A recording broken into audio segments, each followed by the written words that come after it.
guys. Welcome to episode 7 of Marky in the Mix. We have returned. If you are new, welcome to the podcast. And if you're returning, welcome back.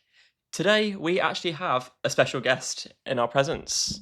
Welcome to the stage, Lewis. Hi all. So, Lewis, tell us about yourself. So I work with Marcus in. Have been there for coming up to a year now.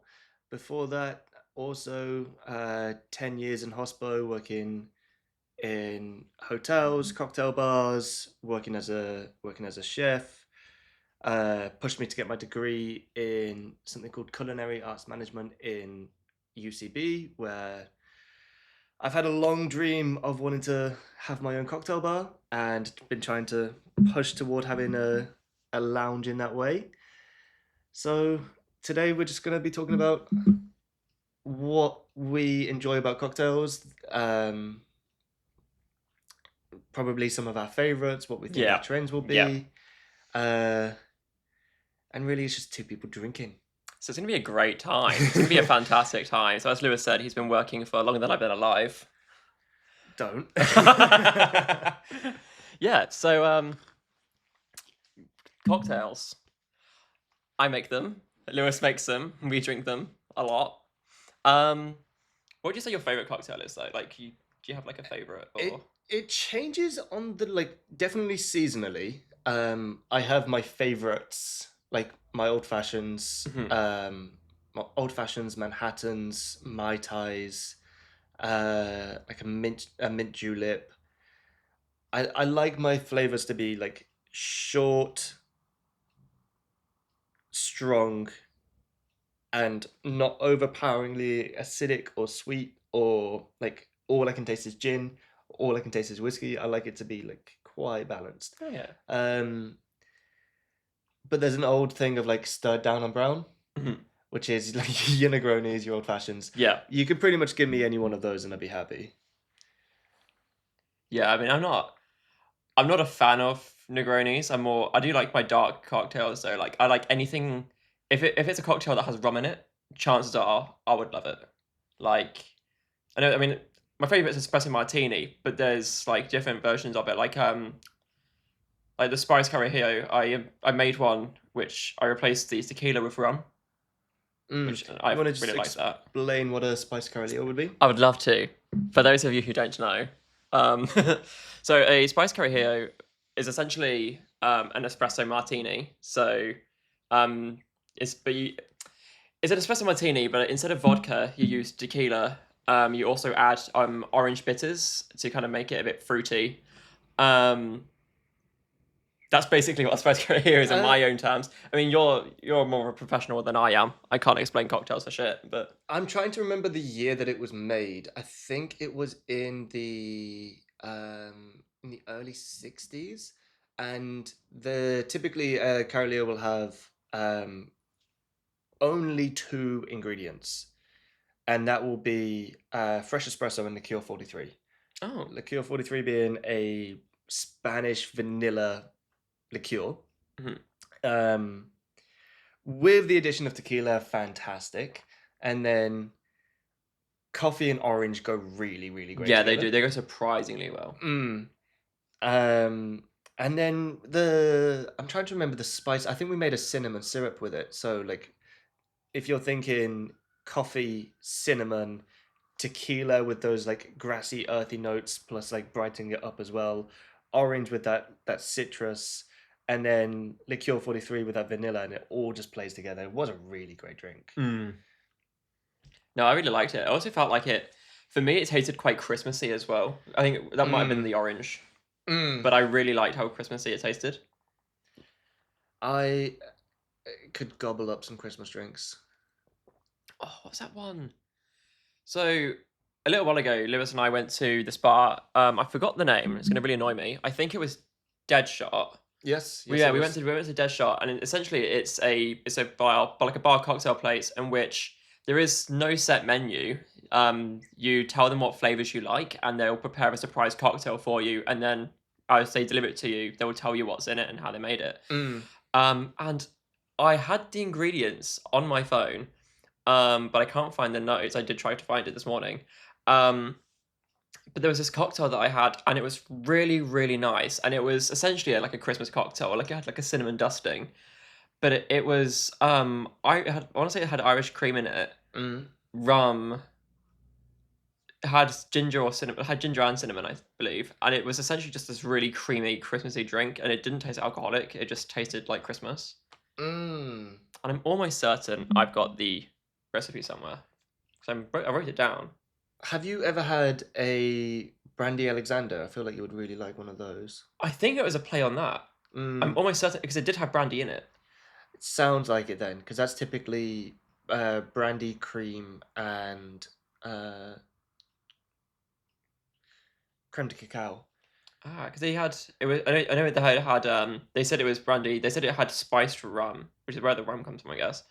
Um, but yeah, I honestly, for the life of me, can't remember what was in it other than There was yeah. some really, really good cocktail. I remember the banana one I had like sticking out, and I Oh, think that was interesting. because I said that I wanted something banana, but like tiki style, Yeah. uh, but still short and boozy. Mm. Uh, and I think one thing that they did that like I really appreciated because like palettes can be so different. I was like, this is good. But, like, would you mind adding a little bit more banana? And they did, and then like it was stirred in a little bit more, and it became from like a good drink to a perfect Yeah, I drink. remember us trying it and we're like, whoa, that's actually insane. Like it was like those foamy banana sweets. Mm, yes, and like I quite often find that like banana is a really difficult flavor to replicate. There's some flavors that like when you take it out of its natural form, it almost doesn't work. Like Mm. banana, watermelon, flavors like that. I'm sure you've ever had it with drinks or like let's say vapes or sweets where like it doesn't quite hit. No, I had a banana vape juice a little while ago and it was disgusting. It was fucking awful. It's a hard one to replicate, and I don't know. I'm not I'm not a I'm not a biochemist, so I couldn't pretend to know that one. Actually, I have heard one thing with that actually. Um, Random fact. Hmm. So a lot of the flavorings that we have when it comes to banana in particular comes from a banana that no longer exists. Yes, I know this one. Yeah. Mm. So, you can know this too. We were talking earlier about how to look at the camera, like whether to really like look at you guys or if we ignore you. And we're like, we'll just see what comes naturally. Oh. So essentially, there was these bananas in the 1950s where they extracted that flavor from it, but then over the course of genetic modification, where they wanted less seeds, um, faster ripening process, faster growing process, less problems with pesticides, etc., it created a different kind of banana. So the one that we have all of our flavorings from no longer exists, and that's why natural bananas don't actually taste like the flavored things that Mm. we come across these days. So we are tasting something that is what's that, 80 No years longer, old yeah, no, but and no longer tasting something exists. that no longer exists. But the thing is, though, is I'm really upset that those bananas like don't exist because I would eat so many of them if they did still exist, like right now. The banana foam sweets were definitely some of my favorites growing up. Mm. I remember finding out through sweets actually that if you mix banana and strawberry flavoring together, that's how they make bubblegum flavor. mm, Which makes me think, oh, like as a cocktail idea, inventing a bubblegum cocktail with like if you invented a bubblegum flavor, would you use like those two flavors to make it, or like would you use something else? yes, this is a really good point that I think I'll add to. Mm. So whenever I've because I love crafting new recipes and um, whether that's with it in mind for a particular customer, for it to be sold on a menu, for a competition, or just because I'm playing. I love the crafty side of it. And Yeah. when people ask me, like, where does my brain go? Then I love having that anchor point with it where I tell people, think of your favorite dessert, and then come back to me with an idea as to, like, let's say your favorite dessert is uh, strawberry cheesecake. Mhm. Then I'd say, okay, come back to me with a drink idea that's going to incorporate strawberry cheesecake. We can then work on it together. We can then adapt it, improve it, come up with different ideas and riff on each other. But I want you to go away and at least have a think about it. Yeah. And then, so if I were to break down that in my head, I'd know I'd be like, I'd either be using strawberry liqueur, like fraise de bois, which is like basically means strawberry of the forest or strawberry of the wood, and it's a French strawberry liqueur which has a really nice, like, elegant sweetness to it.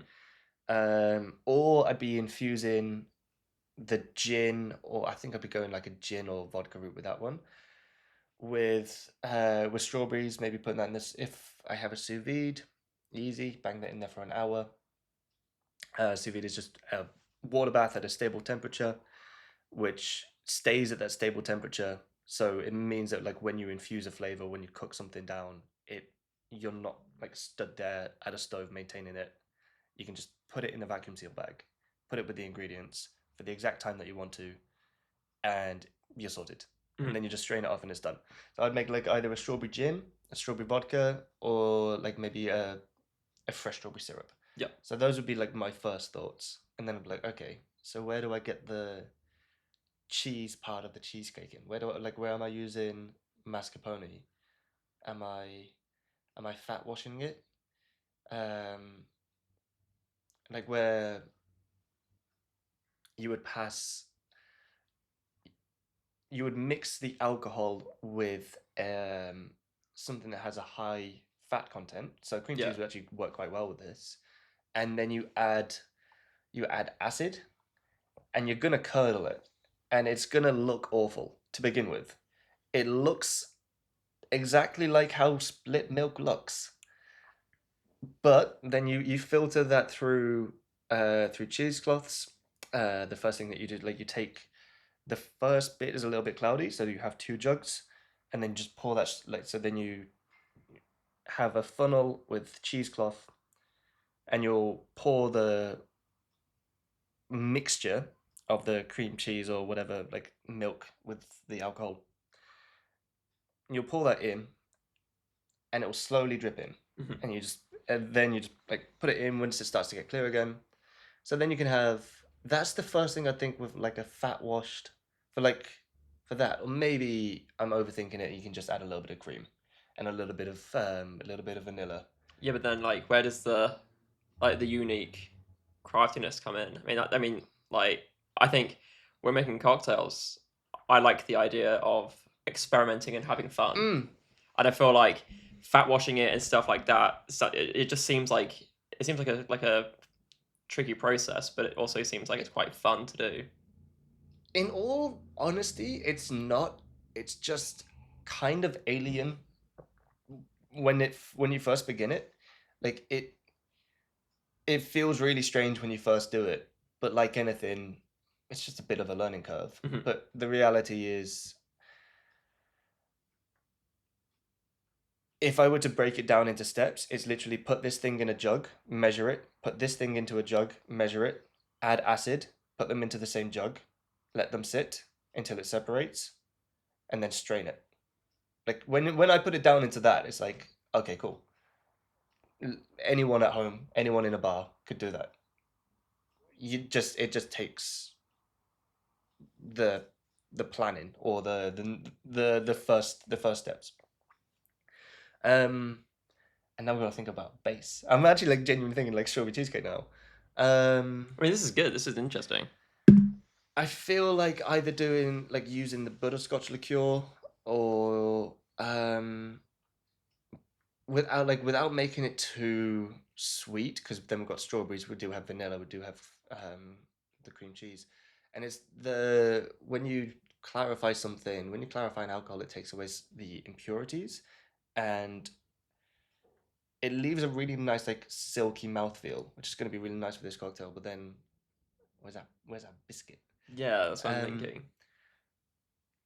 I think this could end up being like another infusion, and to bring balance, maybe whether you use like what they're called, graham crackers within this.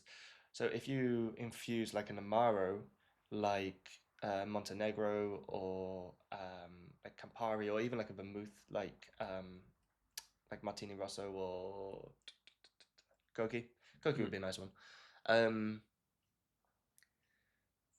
that would, because then that's going to have like a bittersweet element to it, because that like those herbaceous bitter notes of the amaro, of the vermouth, it's going to balance out Yeah, nicely with the strawberry, with the vanilla.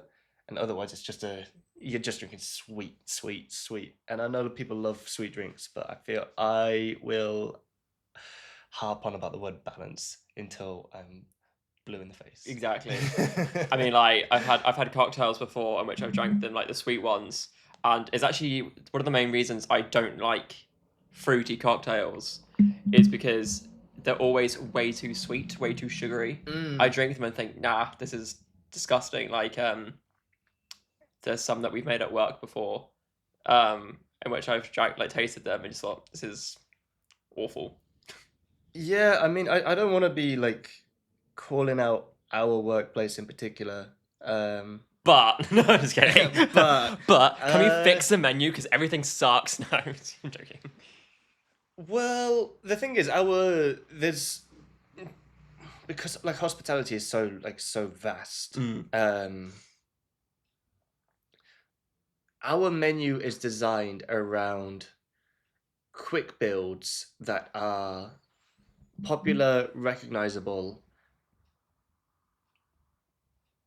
efficient, and like easy sippers by the water, but also with a big crowd. So that's the big point of our menu, right? I would love to pre-batch in our menu. I would really Mm. love to pre-batch in our menu. I'd love to pre-batch our Long Island. I'd love to pre-batch our espresso martini. I'd love to pre-batch our porn star.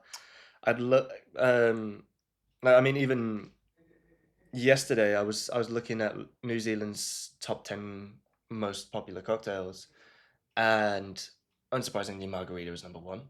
Oh, Then espresso martini, yeah. then mojito, then Cosmo, then a gin martini, um, then a Long Island iced tea. I don't remember what was below that. I think it was a strawberry daiquiri after that.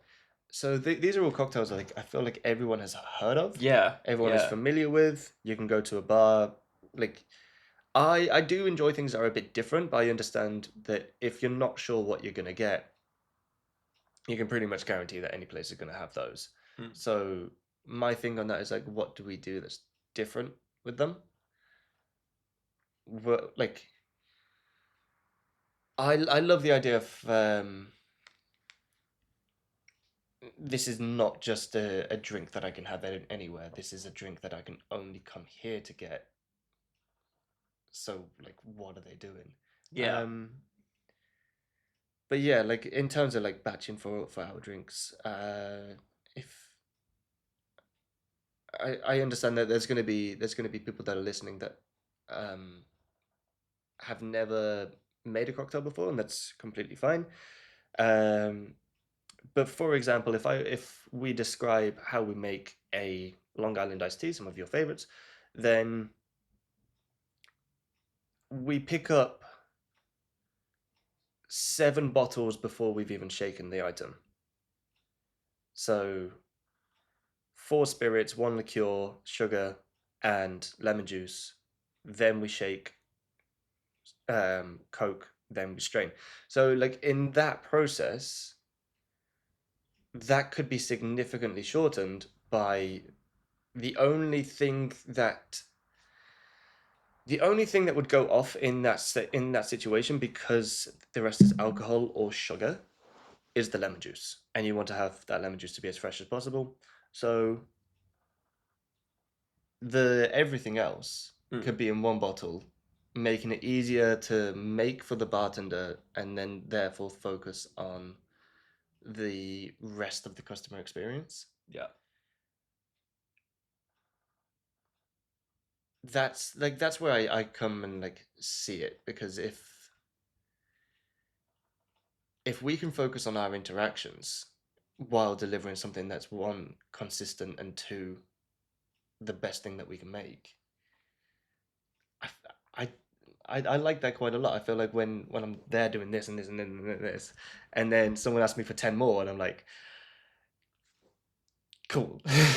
See, that's where I need your favorite word. That's where you have to try and find the balance because, obviously, I'm not going to say where we work just because I don't want to get ram raided. But essentially, what I like is with doing Long Island's, I really enjoy getting all the, like you said, or getting all the bottles out because then they're like, whoa, this is so much alcohol. I'm going to get fucked up so quickly.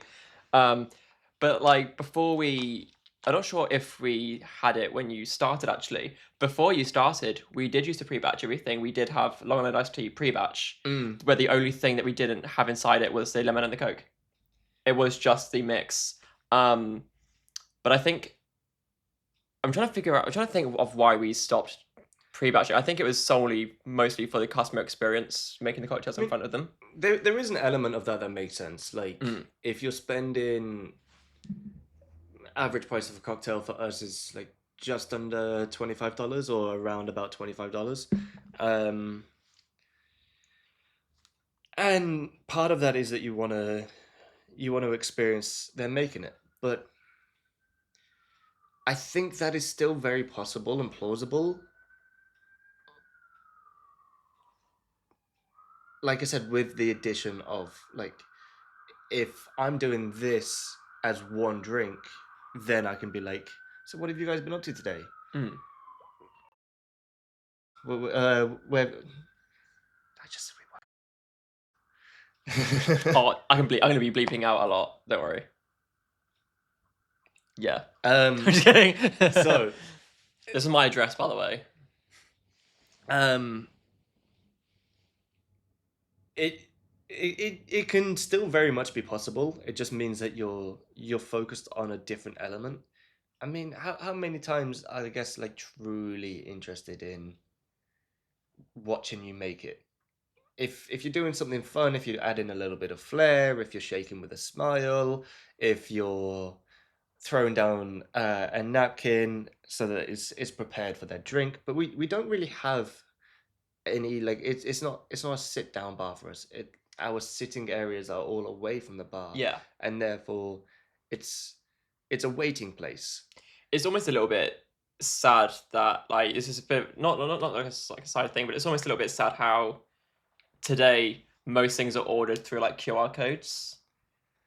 Like it's quite rare for me anyway. From my personal experience, it's quite rare to go to a bar and order at the bar. Yeah, and I think that's a big thing. Like, especially like during COVID and the aftermath of it, those first couple of years, I could definitely understand, one, like the fear and the practicality, like, together with those. But I think, given that we've got like such a cost of living like all over the world, where if you're going out, you're treating yourself. Mhm. You've been good all week, or you've got a little bit left in your budget, and or you haven't seen a friend for like, it feels like You when you just go finished out a 2 now. a.m. shift. Yeah, absolutely. Like, but you're going out because it's a reward, and it's Mm. something it's not just something that we do every day anymore. And in that way, you want to like get that bar experience. Mm. So I love an intimate setting. I really do. I love a place where you walk in, and it's, hey, hey, hey, and like, it you can tell that they're playing they're playing the music that they love, they're vibing, they're having a good time, and it's infectious. Mm. It's absolutely infectious. I I try not to be like super um cocktail nerdy when I go into a place, Because then I'm like, hey, can I have a Tommy's margarita or something? Like, can you give me a 3 ingredient drink and I'll leave you alone? Yeah. um, but yeah, I think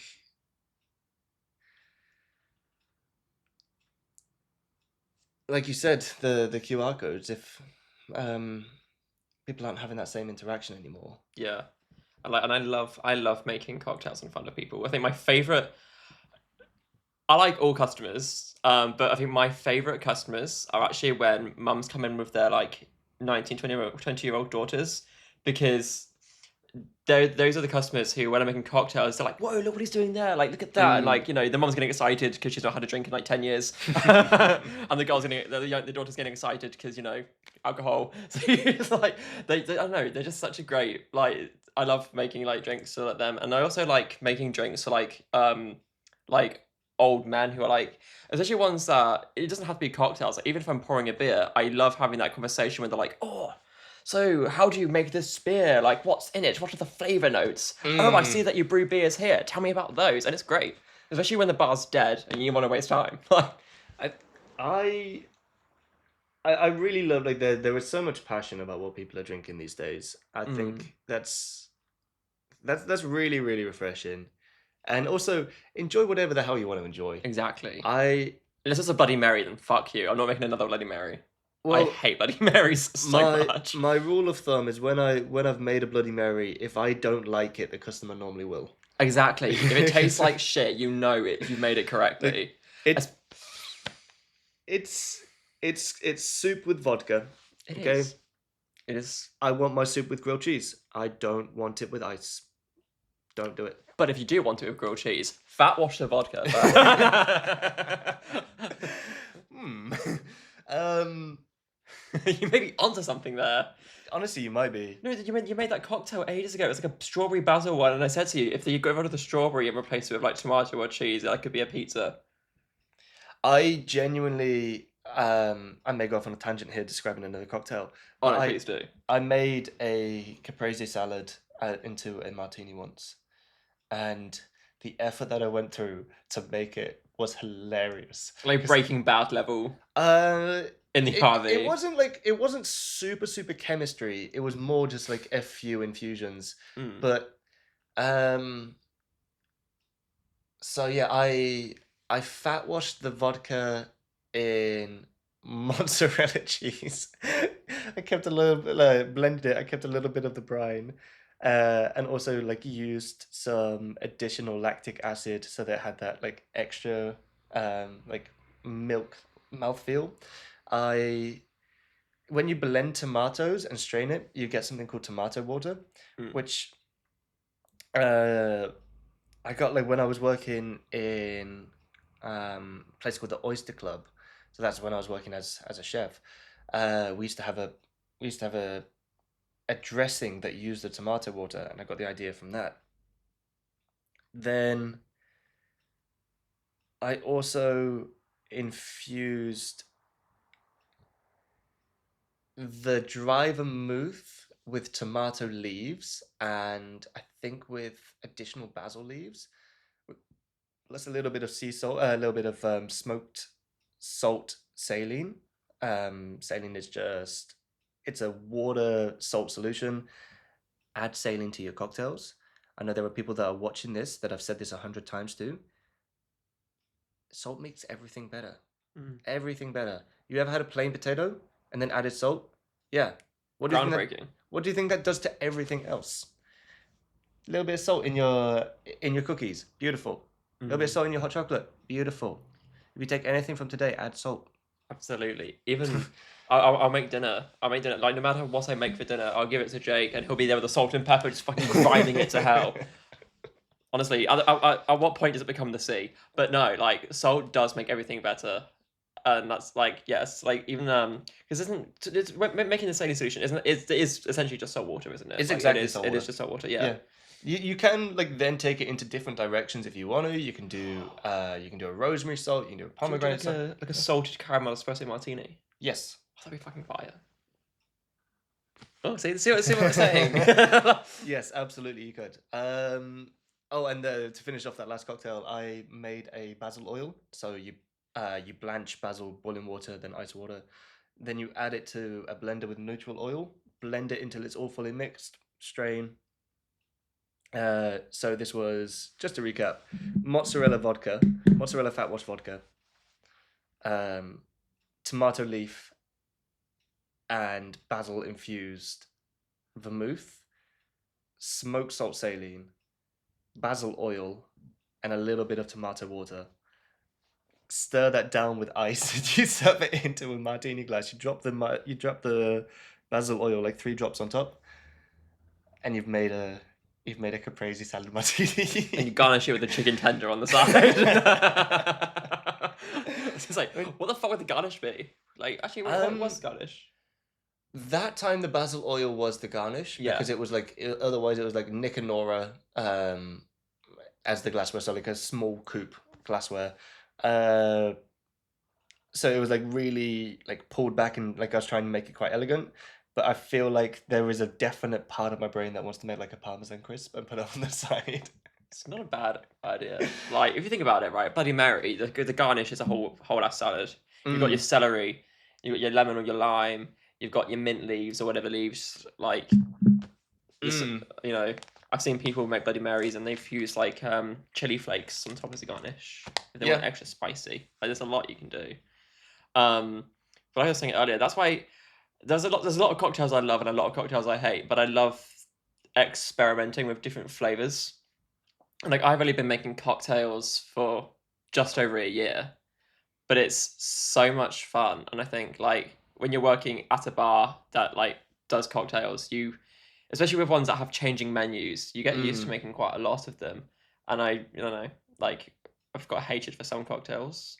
Mojito, Bloody Mary. Anything that I have to build in a Catalina glass, I tend to not like. What is it? Do you hate the when it comes to the mojito? Is it the process or is it the flavor?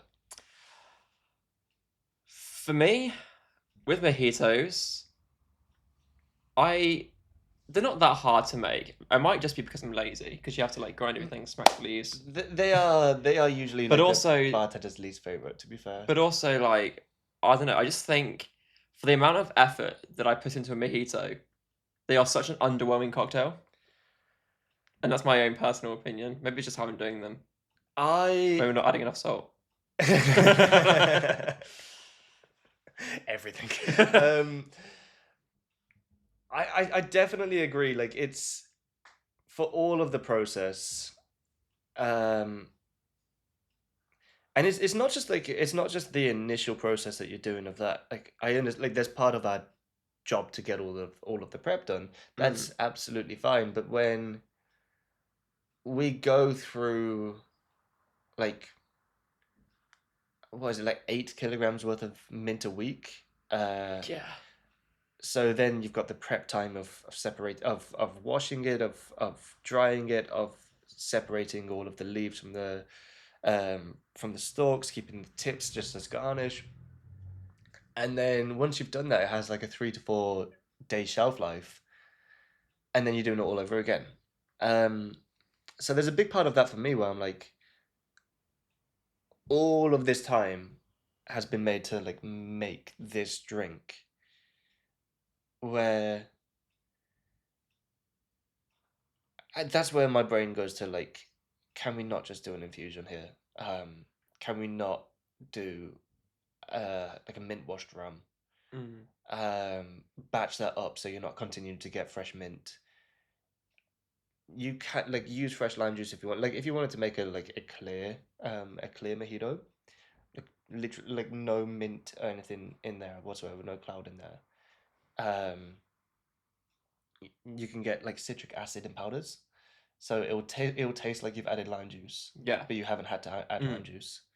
You can add your stabilizers, add your sugar, and then using a soda stream, so you're not actually adding more soda water to it. You'll carbonate that itself.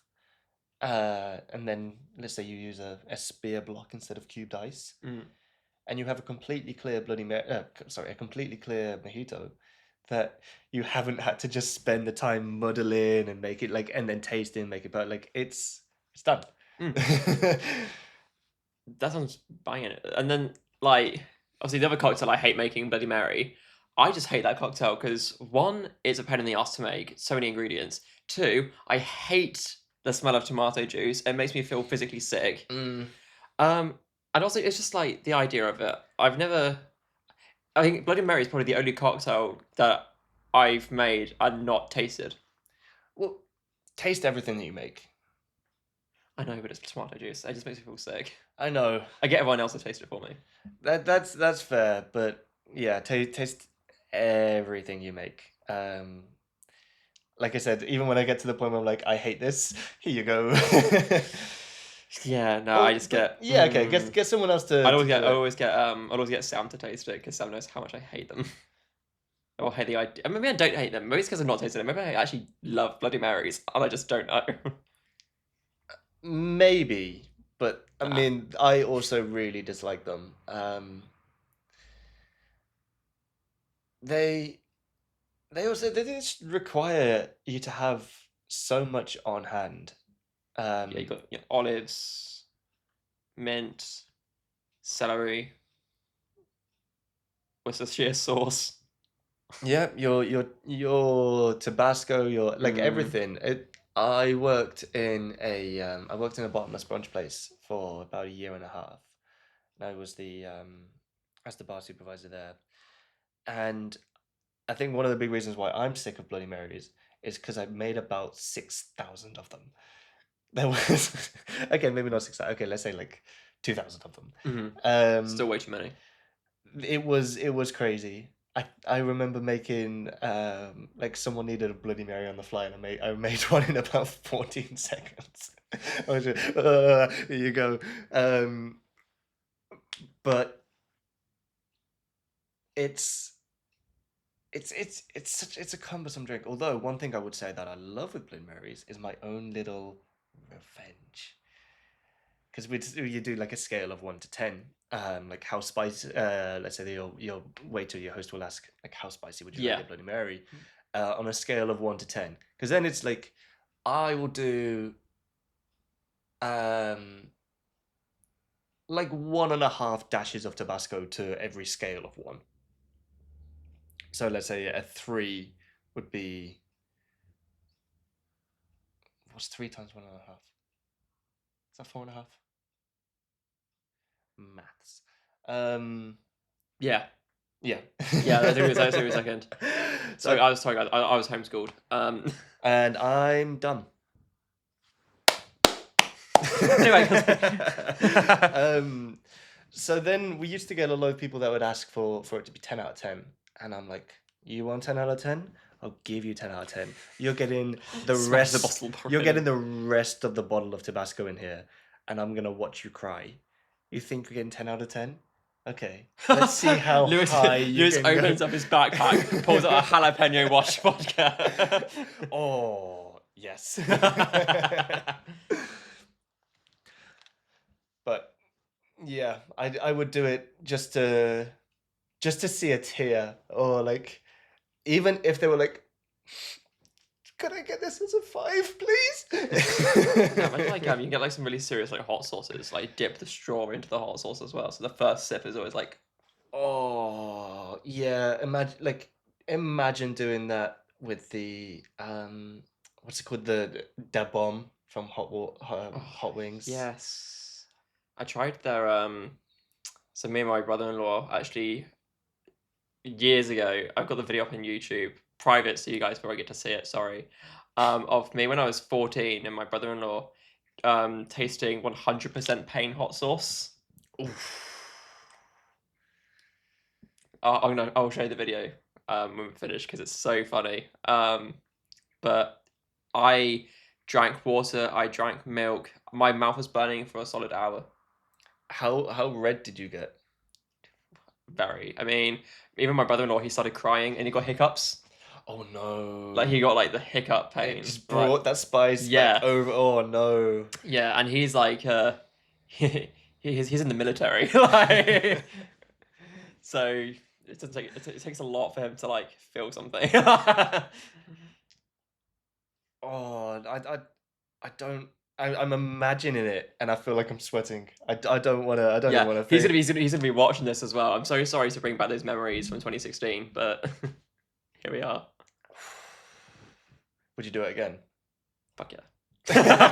Well, no, I feel like it'd be nice to do it because like it's been 9 years since I did it. I'd do it again. I'm a bit more mature this time. I've experimented with flavors. What would you do differently this time? Well, we had a whole teaspoon of it each. A whole teaspoon. Yeah, we poured it on a teaspoon. You said, Oh. I think what I'd do next time is get a load of different hot sauces and maybe some like chicken nuggets or something and like do it that way, just have a little taste. Yeah. Essentially hot ones. I mean, it's a great show for a reason. We could do a fucked up version. Each different hot sauce we'll put in a different cocktail until we get to the last one. It's just essentially neat hot sauce. I also feel like my inner menace, my little gremlin in my head, would mix up the thing. So like, let's say the one that would be number 6 is number 10. And you're like, oh, it's fine. We're building up to it. And you're ah. True, because it's the slow burn. I feel like making it random is what I'm saying. Like if we did a 1 to 10 of how spicy things are, and then just at some point when you're not looking, I'll be like, Guys, this podcast gets 300,000 likes. I'll fly to England and we'll do this. so cocktails. So, cocktails. So cocktails. Let's drink. I am very curious about what you've said. Like your favorite cocktails are normally rum based, Mm-hmm. and you've said that your least favorite cocktails are Bloody Marys and mojitos. So, apart from it being rum based, like, is there one that you're like, you have a favorite rum that you would like to use, or you have a flavor that's like this and rum? Mm. I mean, when I think of my favorite cocktails, they all have coffee. I mean, that's the thing. I'm a hoe for coffee. Like, anything coffee flavored, I absolutely love. Like, if I was to rank my 3 favorites, it would be, the Spice Carajillo, the Espresso Martini, and then the Peanut Dog Martini, which is fucking banging. It is so good. It's so amazing, and I can still have it because it's still dairy free. Surprisingly. Oh, It's delish. yeah. I mean, so good. my favorite dessert pretty much of all time is tiramisu. That's what I was gonna say. If you want to do like dessert cocktails, I would say tiramisu is insane. I Apple could crumble, eat. but like I don't like sweet cocktails. And we did have where we used to work, where we work. We did used to have an apple crumble cocktail. Was that the Maple Me Up, or was that another one? No, it was before I started actually. It was a couple of years ago. Jamin was telling me about it because someone actually came in and asked for it, and Jamin's like, "Oh, sorry, we don't make any more. Don't have the ingredients." But yeah, Jamin was telling me that we had an apple crumble cocktail. Like I forgot what he said was in it. He said it had like apple, vanilla, stuff like that. We had whipped cream. I want to say he said it had whipped cream and like crushed biscuits as like a little garnish. I need to message him and ask him about it. I did one similar with apple and feijoa. My girlfriend loves feijoa, and I don't blame her. It's fantastic. For anyone that's not in New Zealand, a feijoa is what's the best way to describe it? I feel like it's a cross between a pear and a passion fruit in terms of flavors. Like it's with a little bit of kiwi kind of thrown in there. I feel like it's got like the sourness of a kiwi. Yeah, and almost like the same kind of like flesh. Yeah, it's like a bold kiwi. Yes, but also it's got its own kind of flavor that I can't really compare to anything. It's got a creaminess to it. It's got a tartness to it. There is that's where I end up thinking like it's got the tartness of passion fruit and like that same tartness that you mentioned with kiwi that like that acidity. But it it's one that like I had never even heard of before coming to New Yeah, Zealand. neither. I'd never seen it. I'd never heard of it. But using it is really great. I love it with melon. I love it with apple. My grandparents used to get loads because like um it's very common in like neighborhoods and villages here at least. Like in some countries, how you know your neighbors will bring you a casserole. In New Zealand, in places I used to live, like in Christchurch, people grow so many of them that you to get rid of them, you will literally just go door to door, and be like, "Hey, do you want some free pajoas?" Like they have kids with pajoa stands offering like kilogram pajoas for like 50 cents. Like Mm. they you grow so much, especially in the South Island, at least anyway. You grow so much, it's a struggle to get rid of them. Like we've tried making so many things with them. For sure, a cake goes hard. Feijoa cake is hard. Um I tried it in a chutney. That was really quite interesting. Had it Ooh. with some cheddar because I'm a fancy boy, and that was quite good. That's um, one thing I miss. it's cheddar. I don't miss cheese that much. I'm dairy free now, guys. Surprise. I don't miss cheese that much apart from cheddar. I used to love getting like a bit of fruit cake and then putting cheddar on it and having cheddar and fruit cake together. Fuck, I really want cheese now. I fucking love cheese. Cheese and like I will literally be the goblin that is in a dark kitchen at 3 in the morning that just breaks off a piece of cheese to eat it in the cold light of the fridge. Used to do it with cheese slices. I'd buy a block of cheese for my cooking cheese, and I'd have cheese slices, Oh yes, fucking cheese strings as well. Loved cheese strings. what you just mentioned, cooking cheese and snacking cheese. Yes, snacking But cheese so important. whilst you're cooking, you also have to taste the cooking cheese just to make sure it's still okay to be used. Yeah, quality control. Exactly. Besides, it's called chef's treat. You get the little pieces of meat that's not going to the plate, chef's treat. A little bit of cheese, chef's treat. You need to taste the mashed potato, chef's treat. Great, you get I two also used to dinners. do it with my dog. You know, You dog tax. used to eat the dog's food?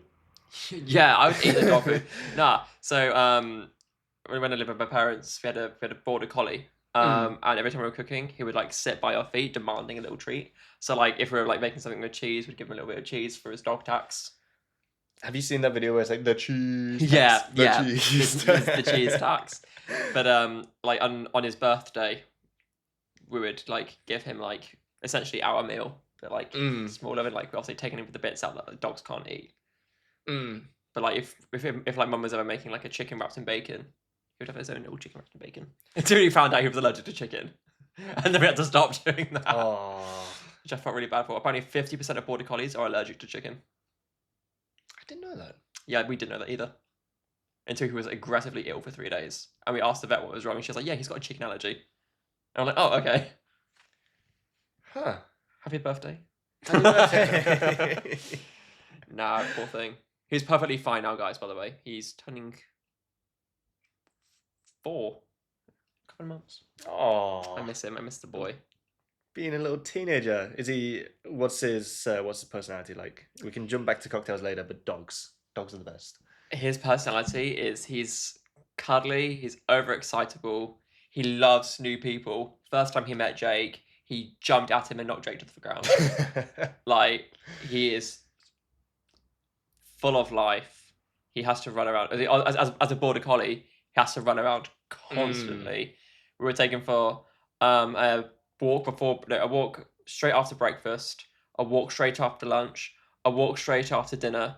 And if he was feeling extra excitable, when I would come home from work, 'cause I used to work at a supermarket and I'd finish at like 11 p.m., mm. I'd come home from work, and if he seemed a bit excitable, I'd take him for a midnight walk as well. I that is a lot. I mean, I used to have. I was tired. I bet I used to have a border collie. It's going back like 12 or so years. Her name was Jade.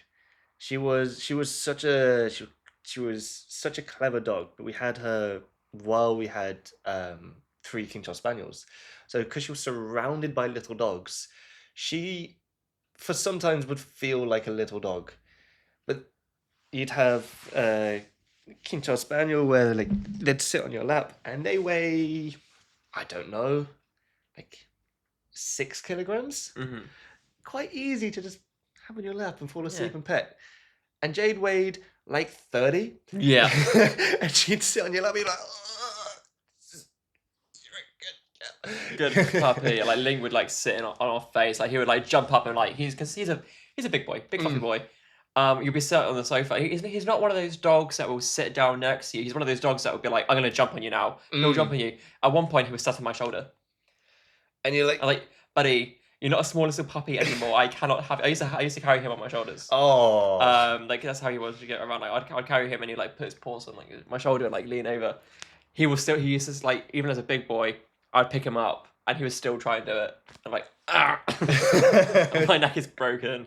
And he's also, I know this is supposed to be a cocktail episode, but we have to talk about dogs.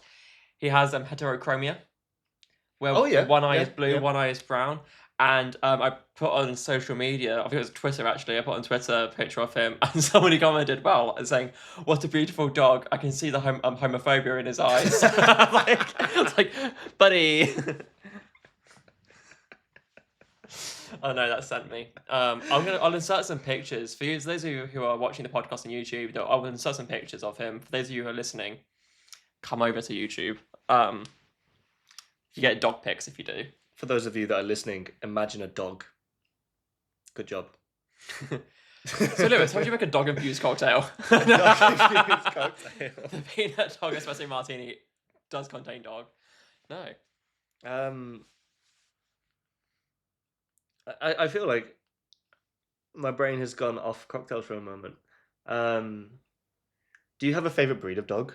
Like we can always jump back. We can always edit and whatever. But we might even this could be a two-parter. To be fair, I do have a favorite breed of dog, and I'm gonna be a basic bitch when I say this. It is Border Collie. I want a dog that will just want to be my friend. Well, they're smart, they're loyal, they're courageous, they're funny. So easy to train. I taught Link to spin. Oh yeah, in a day. Their intelligence is crazy. Bit too intelligent at times. Like he did very quickly find out how to open doors. I found some web results. I can show them if you ask again from your iPhone. Yes, the dogs are very intelligent. At what point did we say the S word? Maybe intelligence. It also likes dogs. Hey Siri, what's your favorite dog? I just want to listen now. Oh, now it's not convenient for you. Whoa, bitch! What's your favorite dog?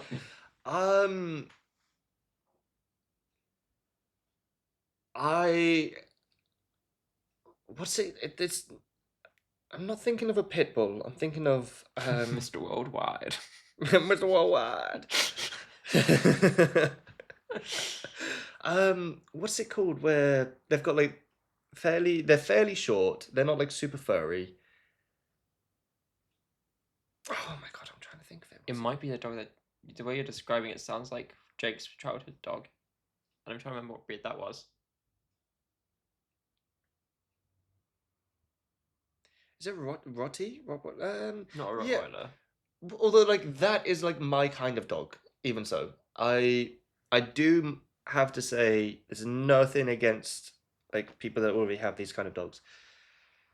I personally have an issue when people have genetically modified dogs to such a degree where their life is no longer good. Like pugs. I love pugs. I think they're cute, but it upsets me with how much they struggle to breathe. Exactly. This poor thing has is now less able to breathe, less able to move around. Same thing with bulldogs. Same things with like any crossbreed where they've done it for visuals, and I'm like, this is not a toy. No, this is a creature with a life that you like deserve to to love, and they will give you the most love back.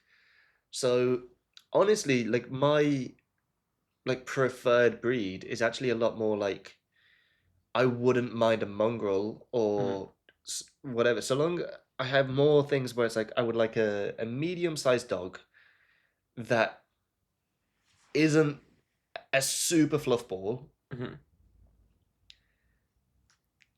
has the comedic timing as all dogs do. 'Cause Yeah. dogs make me Es laugh so especially when their much. eyes go like, love They have that. so much personality.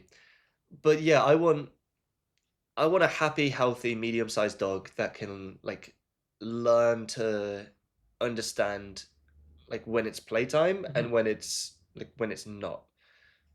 Uh, I don't mean that in like a super like disciplined sense, but Yeah. if we're walking across the road and there's a child, there's a car, there's another dog, then I need you to be at my side, and that's it.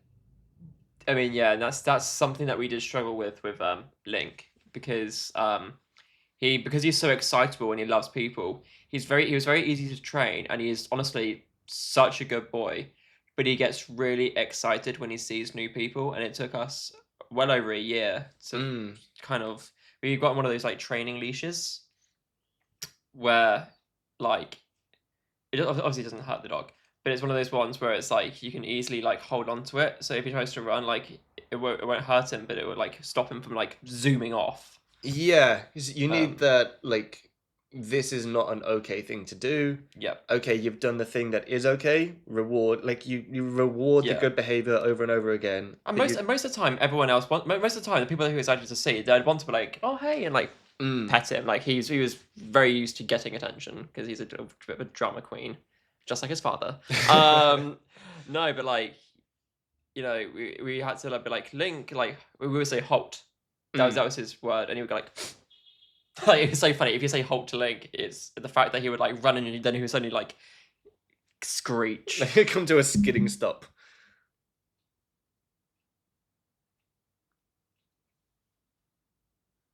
Is that the dog you're on about? Yes, yes, it is. Jake, what breed of dog did you have? Staffy. Oh, yeah, Thank you, so it Jake. is the one that he had. Yes. Staffy. Yeah, I love them. I love I their. love Staffies, especially after a shift. If you If I know, could have you a, know. if I could have a Staffy with my Staffy, oh, Oh, that's a Saturday night. yes. And I genuinely, I know how much of an old man I am, and how many people remind me of it. Um, Are you like what 26? I'm 27. I'll be 28 in like 2 weeks time. Uh, but what I mean is like in attitude. If it's any So help, you're not the oddest person to follow the podcast. that's not. It's not really about age. It's a big thing of like the attitude. Yeah. I want to have like even in my Instagram bio it says like I want to be an old man with a lighthouse and a dog. Banging. And a cocktail making area. Oh yeah.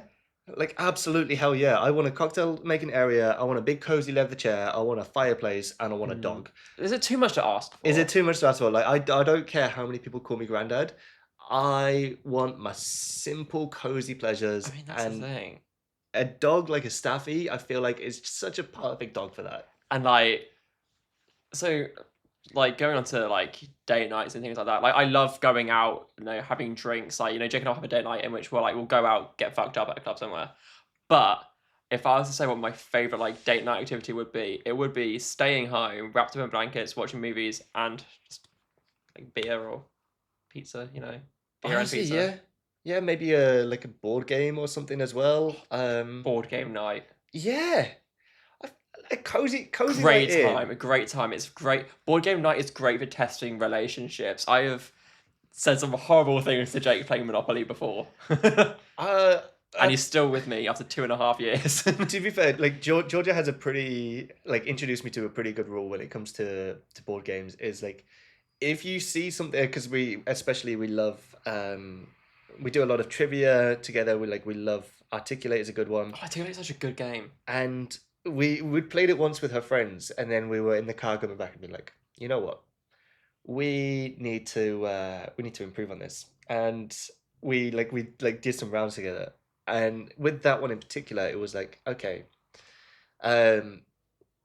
if you see it and be like, oh, you could have said this, don't bother saying that because it's already been and gone. Like, we were in that moment. I said what was in my brain. We could try and understand each other better next time. But at the end of the day, if we're just picking each other apart, then we're not going to actually have any fun. So, like, it was a good way for it to be like, we're trying to win, but we're trying to win together. Yeah. Like, what is... So you said Monopoly. Is that your favorite board game? It's one of them, yeah. We'll either play the actual board game or we'll play it on the Xbox if you don't want to set up the game. What is your favorite and least favorite board game? My favorite board game... I'll include cards as well if they have a particular card game that you love. My favorite board game is probably Trivial Pursuit. I like trivia games. I do love trivia games. Like I've got Trivial Pursuit. Like we've got the card game version of it as well, and I've got all the expansion packs. It's so much fun, so good. We've got like one where it's like 1980s to 2020s questions. Jake's good at the old ones. I'm good at the new ones. Gen Z and millennial. I know. Jake says he loves being a millennial. He's only just scraped past being Gen Z, because Gen Z's 96 to 2010. No, 97 to 2010. Well, I'm 97, but I see some things that say like it's 96, and I see some things that say it's 97. And I'm like, I'm literally on the border as either the last year or the first year. So either way, it is what it is. You've got tattooed arms. Your hair's swooped back like that. You're wearing a green shirt, similar to mine actually, but you're a millennial. I'm a millennial. It's time to come out the closet. You're a millennial, Lewis, and it's okay. We support you for who you are. Guys, I am a millennial. Thank you for accepting me. Oh, that you can keep your skibbity riz to yourselves. Oh, yeah, absolutely. Get rid of it. We're not going to talk about Gen Alpha. This started off as a wholesome cocktail time. We're not talking about Gen Alpha. They have been genetically mutated. They are the pug of society. That sounds so horrible. Skibbity riz, dude. I think, well, at the end of the day, everyone is always going to be like a product of their times. So it's just a product of the times, man. But I don't want to be that person. I don't want to be like the grandparents who are like, oh no, back in my day, everything was so much nicer. I never wanted to be that person. I know I look at TikTok and think, well, back in my day, we had Vine, and Vine's what we had. We had 6-second limits, and life was good. Well, think about... I find it hilarious because they're like, you get like so locked into the moment, but if you look at things from your childhood where you're like, oh, that was so cringe, like, why did I have that style sense? Like, why let me say some for myself? And like, you don't have to. I'm just gonna... Why did I have a fringe that was like Justin Bieber that I was obsessed with but looked awful? Why did I let my mum bleach my whole head? That's actually something I come back to quite a lot. What would be another one? Why did I wear the baggiest, like, neon blue hoodie that had clearly been through the wars and thought it was amazing? Let's not discuss my music taste at that time because we don't need to. Yeah, that's not just mine either, actually. But there you go. That's my point. And like, we're looking at that now, and I think it's going to be absolutely hilarious because a lot of those things weren't like super documented. Like, there's going to be like some photos and videos and whatnot, but these kids have like so much of their life online where, give it 10 years of Gen Alpha growing up and going from whatever age they are now, like 12, 13, like, give it 10 years and they'll be like 22 and they'll be like, oh my god, I can't believe I said skibbity. Oh my god, I can't believe I said that. Like, and it's just part of the process. I don't know, like, either that or I pitch them to be like in those Black Mirror episodes where everything is so modernized. Like, when you were talking to me before we started filming about wellness drinks, all I could think of was like, we are now going to have a wellness drink. Sit down and breathe. So yeah, so for context of an AI made I wouldn't be sleeping on AI made. I think we're gonna see AI bartenders by 2040. I I don't think that I think there's a lot that can't replace the human element, but I think that if we're talking about hospo and AI, that there's a lot that it can help with. You're struggling on a cocktail, you put in the factors of like I want it to be a cucumber based cocktail using gin that I want a 80% profit margin with, sold in this style to this kind of clientele.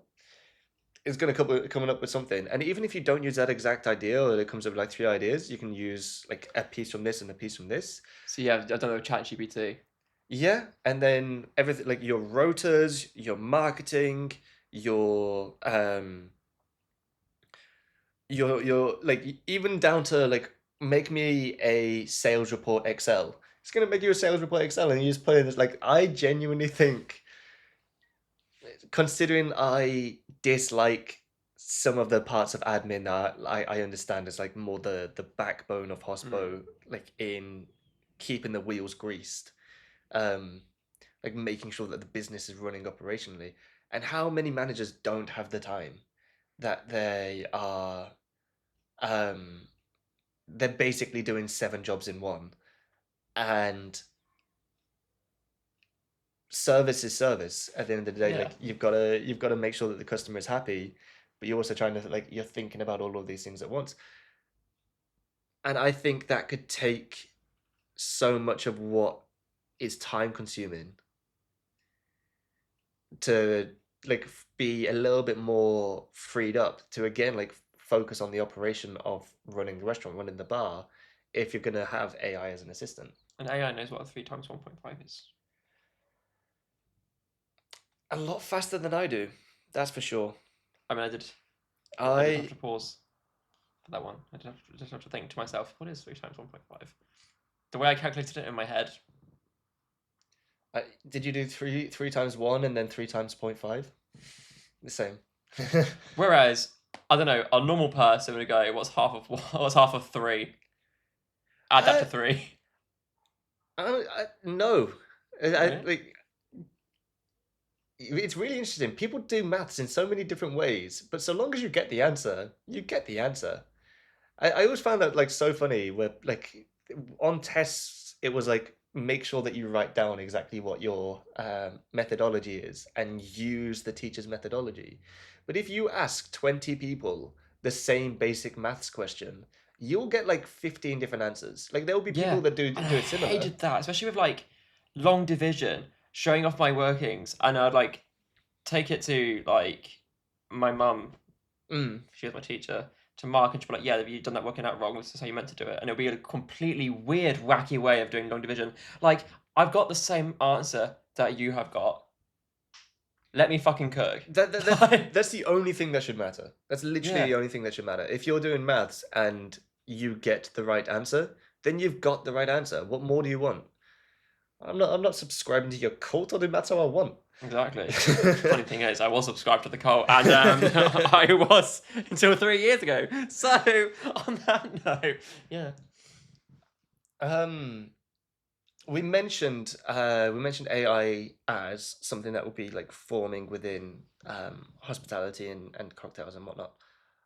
What is one trend that you see for the rest of 2025 and then like the next year moving forward that like you really see within the cocktail game? It's not so much a trend, but one thing I have seen, which a lot of you guys will probably have seen as well. There's this guy on TikTok called Nick Hamilton, and he's an actor. He was in It, Stephen King movie. He was in It, and he's a proper good actor.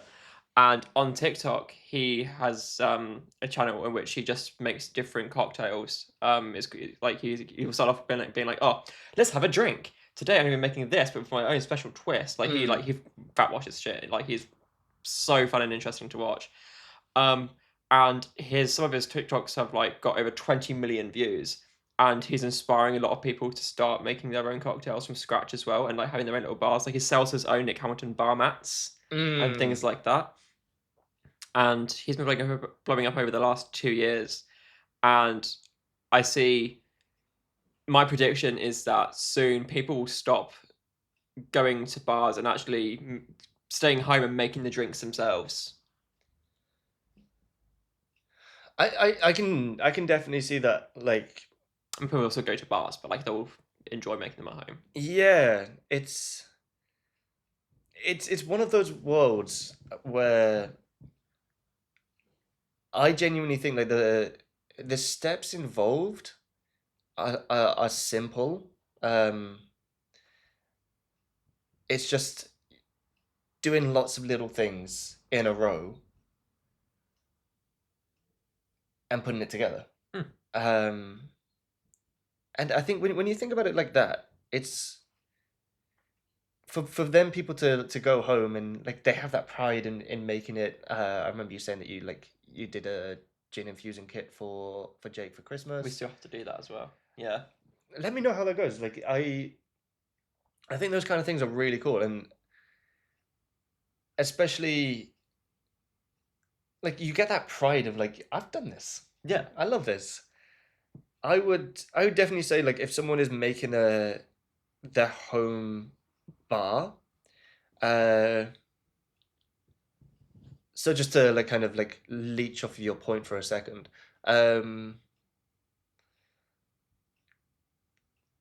don't be overwhelmed by the first couple of bits of price. I would say like think of 2 or 3 cocktails that you love to make. So let's say with yourself, love and rum.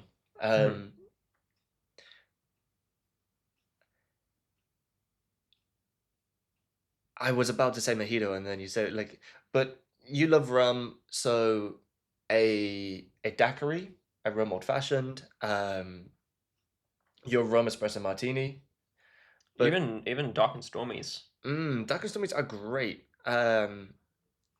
Just like everything that I don't like about a mojito. Actually, that's quite true. The dark and stormy is almost like everything I don't like about mojito. The like I don't like the light rum and I don't like the soda water. Dark rum and ginger. Yeah. I did a mojito Mint that was optional. guava and ginger, and Ooh, that I that sounds feel like you would. yummy. Yeah. I drank it by a campfire.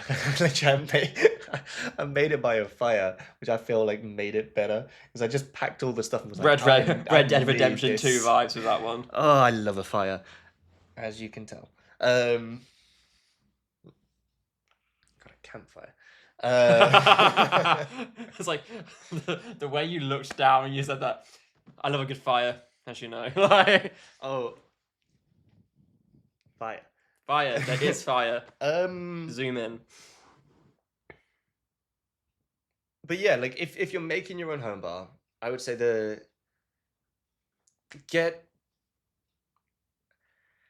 a couple of things that almost feel like you're gonna use it a lot, so don't worry about it.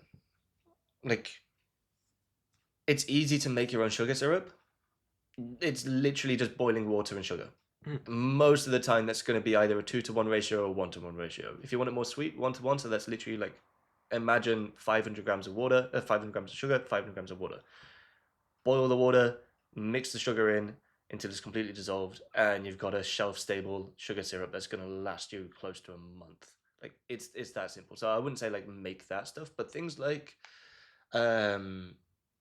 bitters, I always say those are your seasoning cupboard.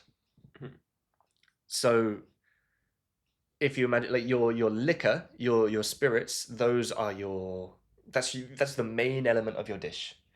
And then you've got your liqueurs and your syrups and your shrubs.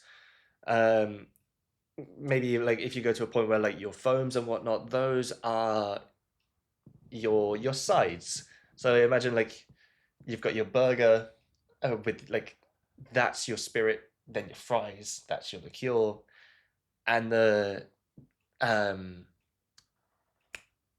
the bitters, those are going to be like, pretend like it's paprika or it's cumin. So because there's so many different bitters, and bitters are basically just like flavors that are infused into really strong alcohol for a long time. You can do it in a shorter time, but there are walnut bitters, there are cherry bitters, there are chocolate bitters, there are Way a celery lot more bitters. bitters than I thought existed as well. There's many. I think Isn't there like a bitters are celery bitters, which I Yeah. don't like the sound of? celery bitters. But yeah, if you're imagining, like, celery is quite peppery, Hmm. so you don't want to add pepper to something, but you still want to have that same back note. Mm. Great. That's what Nick Hamilton actually did with the Bloody Mary. Nick Hamilton added celery bitters into it. So if you picture that you've got like this range of flavors, I wouldn't say go. I know I'm rambling a little bit, but don't think I need to get all of these things. You like a dark and stormy, so get yourself a spiced or dark rum.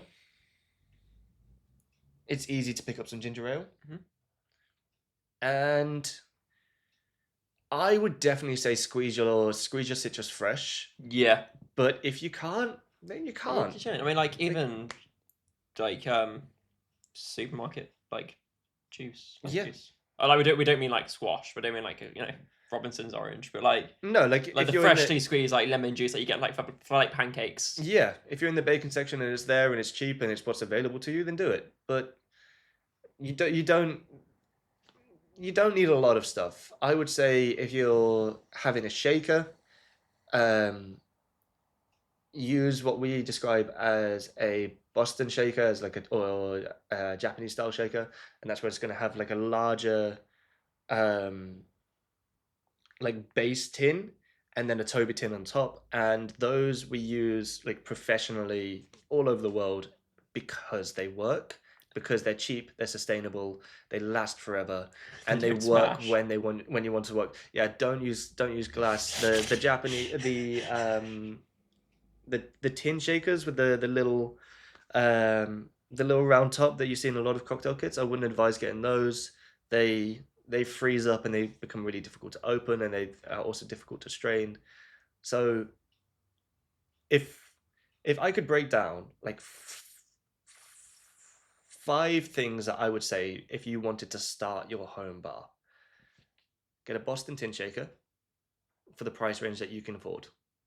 It's gonna pretty much last you years, so that's fine. And they're very cheap. They're not too expensive from No. what I've seen. And like a lot of these things, I'd even say go secondhand. Like it's literally a shaker that you're gonna put ice in and shake aggressively. It doesn't need to be a beautiful thing. It's functional. It can be pretty, but it's functional. So number 1 would be your Boston tin shaker. Number 2 would be your Japanese tin shaker. Number 2 would be your jigger, and this is just our word for like our measurer.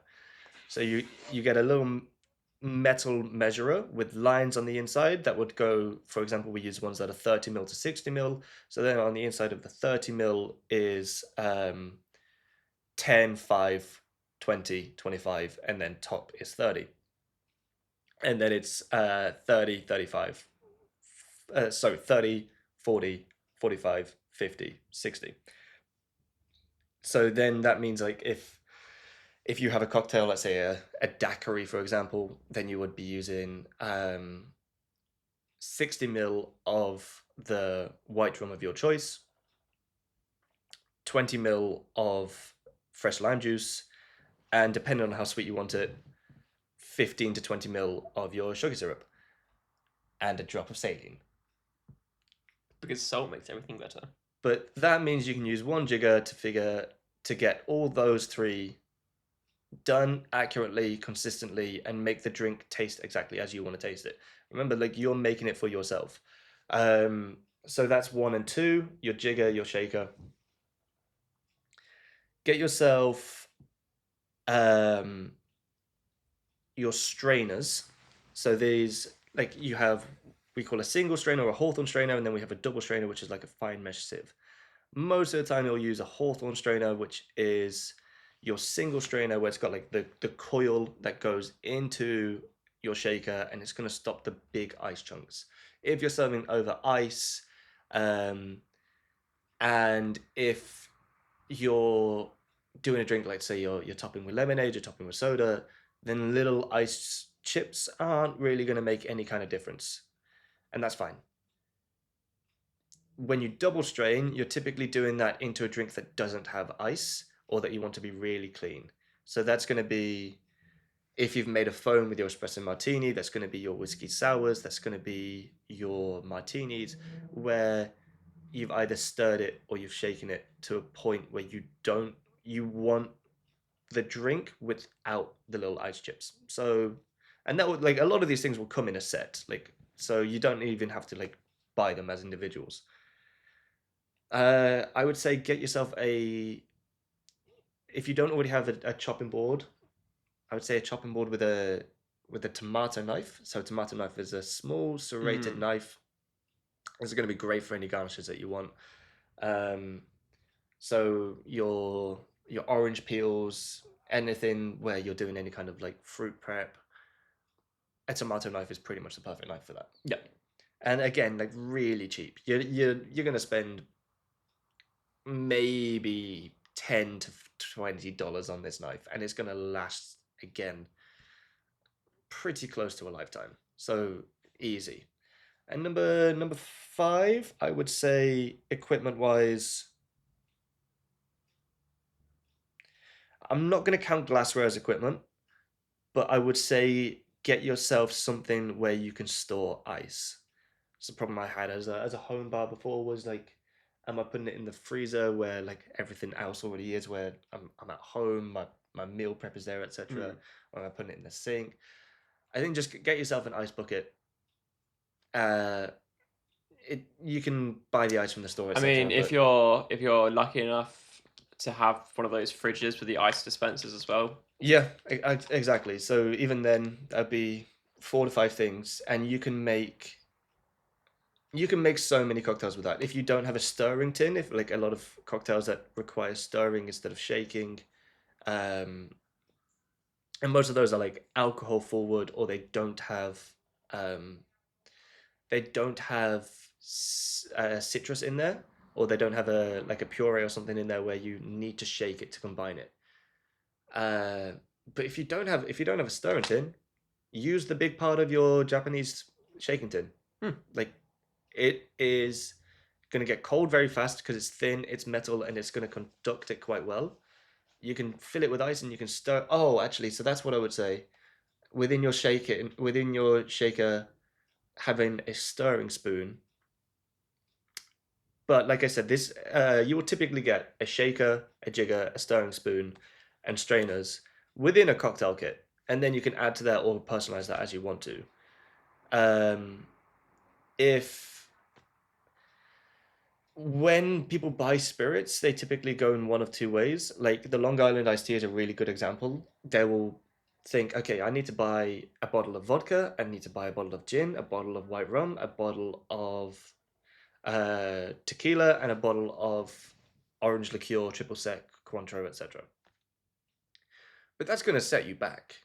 Like, yes, you're going to probably make a good 20 to 30 different drinks in terms of portions in like just that alone, maybe even more. But that's, let's say, like here in New Zealand, that's going to be like $70 a bottle ish. And that will definitely get you like $250, $300 worth of booze. And you're like, whoa. So that's where, when I say like, get the rum, make drinks that you want to make. If then you find that you find a liqueur that you really like that's going to play with it, like you really like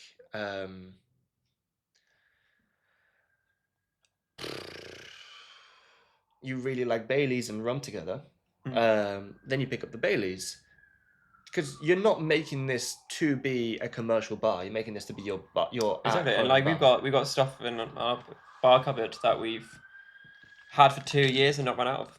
And That's because like it's your place. Mm. You should be making the And drinks that you like, want to make. I'm gonna say it, we do keep our vodka in the freezer next to our mixed veg.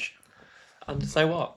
There's space wherever you have. Like, So what? make the space where you have the space. But yeah, this is.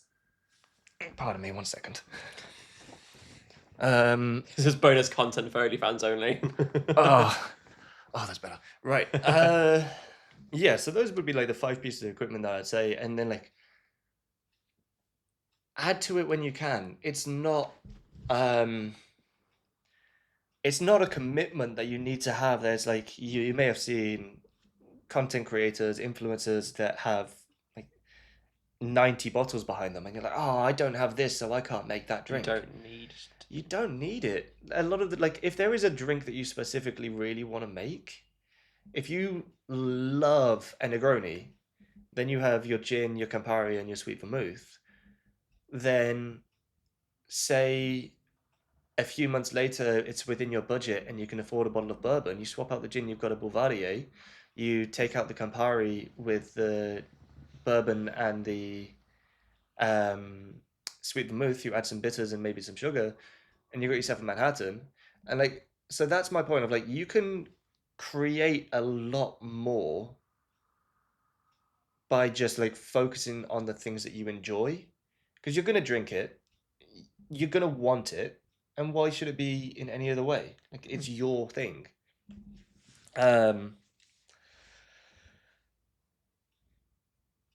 Yeah. So that's been Sorry, No, that was a tirade. No, honestly though, I think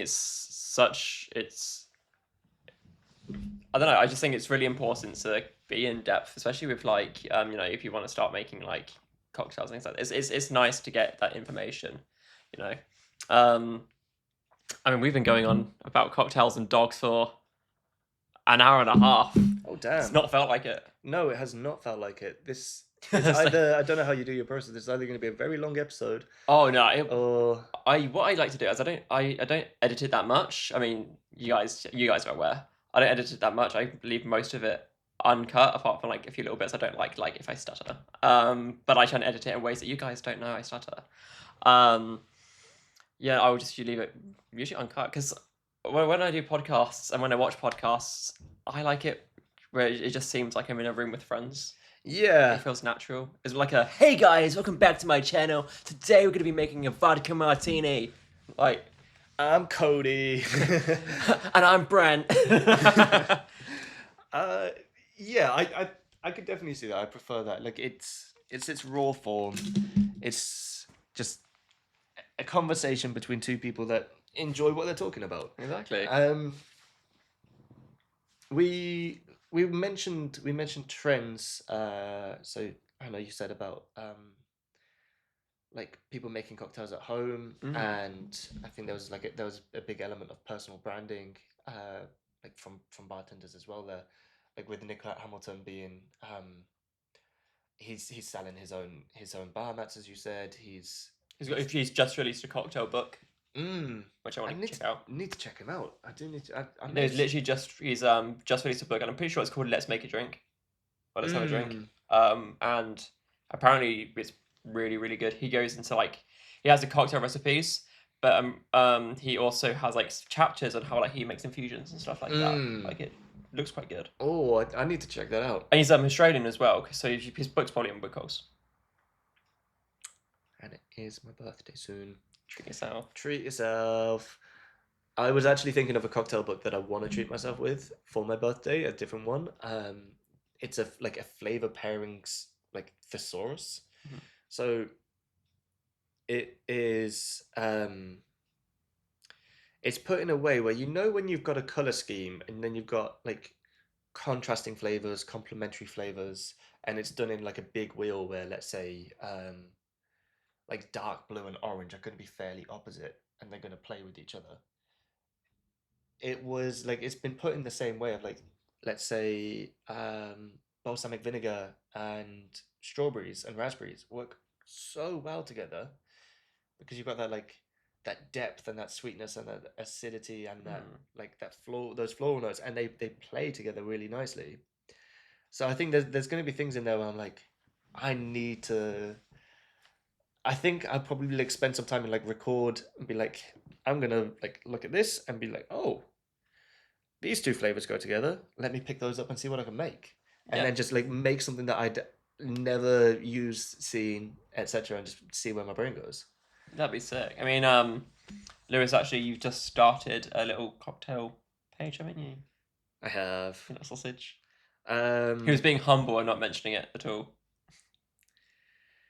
I didn't at first want to, but so it's called Sip and Stir Elixirs. I started it recently in the way that I have a number of recipes that I've created, and I wanted to have a space that I could put it out there. And when I have the chance to record a little more and do like a little bit more voiceover, definitely need to like improve my like video editing skills and whatnot. But I wanted it to be a place where, similar to Nick Hamilton's, I haven't seen his videos, but from what you've described, it to be a place where you can, if you wanted to learn to make classics, have cocktails as like, how do I improve this skill, and then different techniques for what we've discussed today. Um, some of my own recipes, some classics, some unique things. I'm hoping to do like the highs and lows as well. Like, uh, this is what I've done well. This is what I've done wrong. This is what I wouldn't do again. And similar to how you described the podcast, to like be a fairly raw form, as into like a a way into my brain.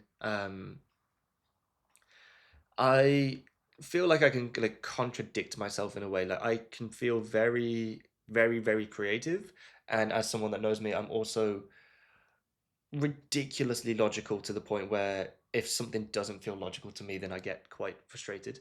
Uh, and I like I will admit that, but then it's like, how do those two things play together?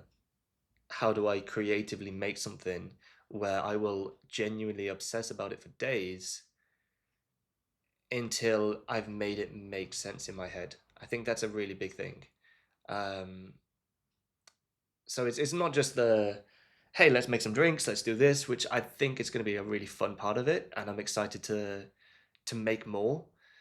But also, this is how my brain works when I'm making something new, and I love making something new. But here's what that happens with. Like, I genuinely, I won't sleep. I will obsess, absolutely obsess. I will find a new alcohol, I'll find a new ingredient, I'll find a new method, and I'm like, okay, I need to do this, and I need to make it right. I need to make it absolutely the way it should That's be. the thing. New drinks are coming up. Was it one of my friends was telling me about a new liqueur that's just come out called Thunderdonk. Mm. I've seen this. Apparently it's like Fireball but nicer. Mm. I've We'll have to seen do it some homework on that advertised. Mm. because we got given a leaflet for it at Rudy's.